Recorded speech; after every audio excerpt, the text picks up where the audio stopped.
While serving as a missionary for the Church of Jesus Christ of Latter-day Saints many years ago, and stationed in the city of Vienna, Austria, my companion was invited to attend a special leadership meeting. Elder Cook was coming to our mission, and he invited leaders of the mission to come to a meeting and receive some special instruction. I was the zone leader's companion at the time, and as such, I was not invited to the meeting. So Elder Nelson, who was the leader of the Vienna North Zone, and I traveled to the meeting location where we met up with the zone leader of Vienna South and his companion so that our two companions could attend the meeting. Then the other zone leader's companion and I went to an area to report to our work as instructed. I learned the next day from my companion Elder Nelson that many other missionaries had not heeded the counsel and had taken them upon themselves the opportunity to go and hear what Elder Cook had to say.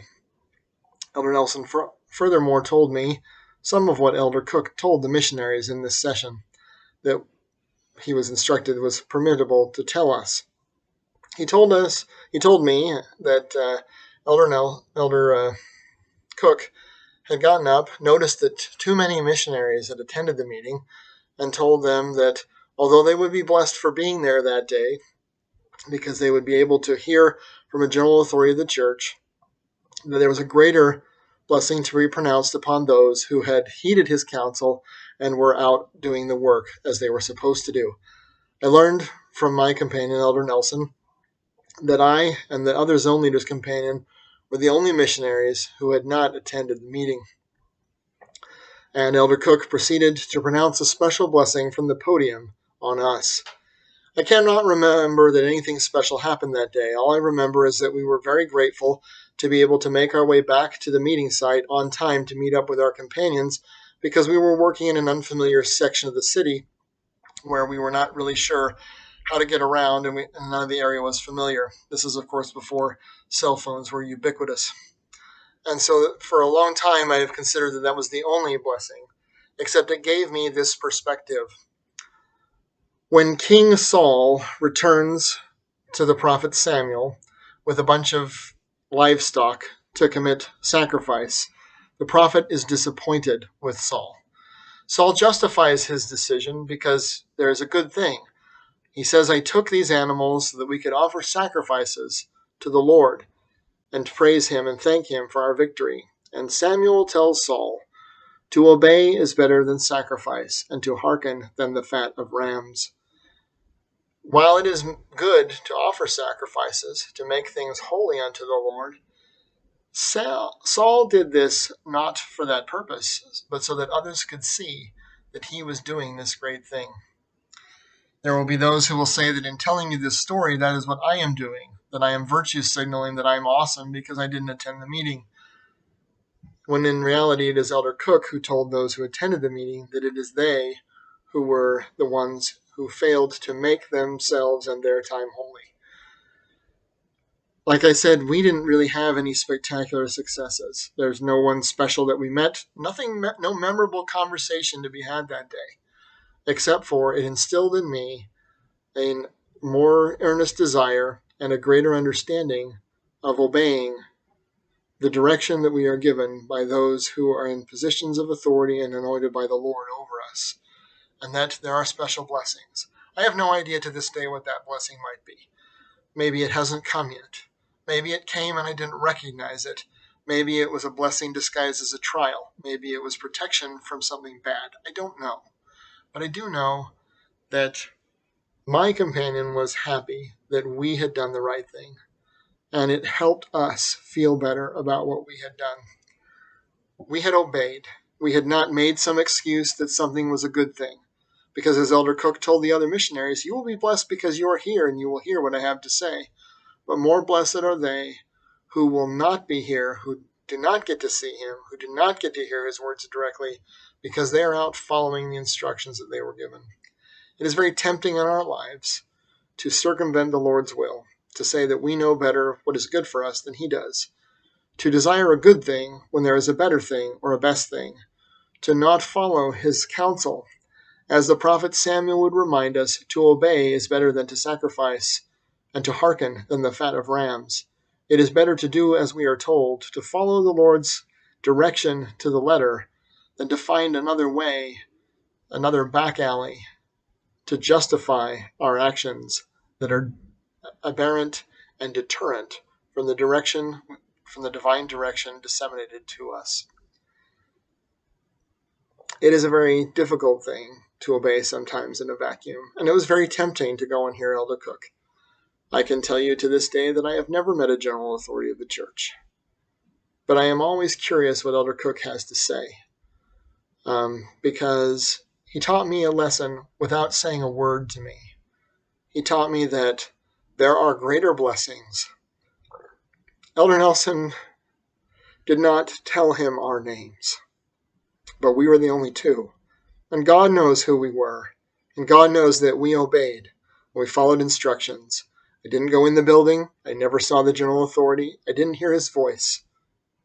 But I feel God's approbation because I followed instructions that I was given from someone who was sent in his name.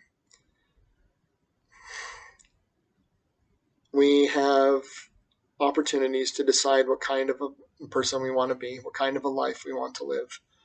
Do we want to be someone who justifies aberrant action by magnanimous gestures after the fact?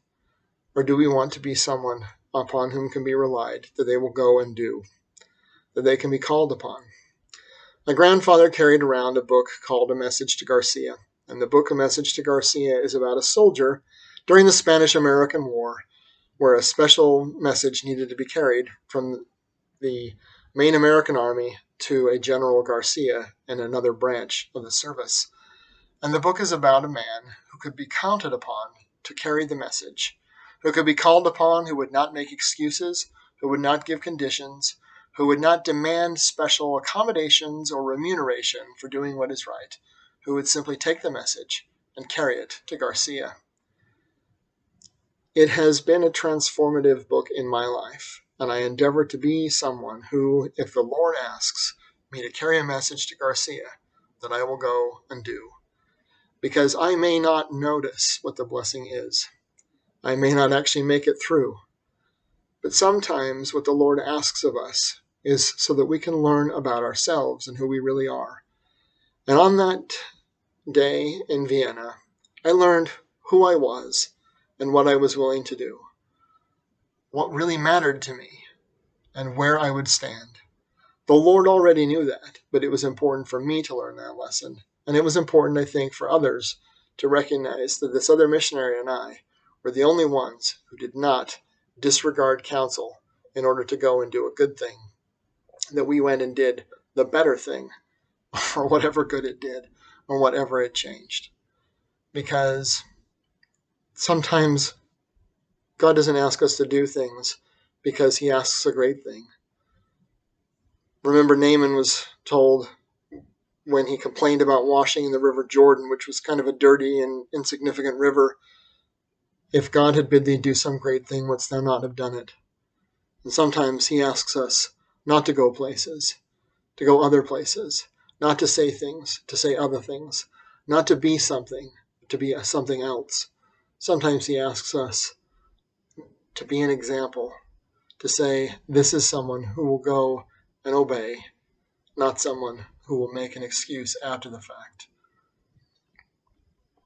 This is the very definition of the word valiance, to go and do what you ought instead of what you want.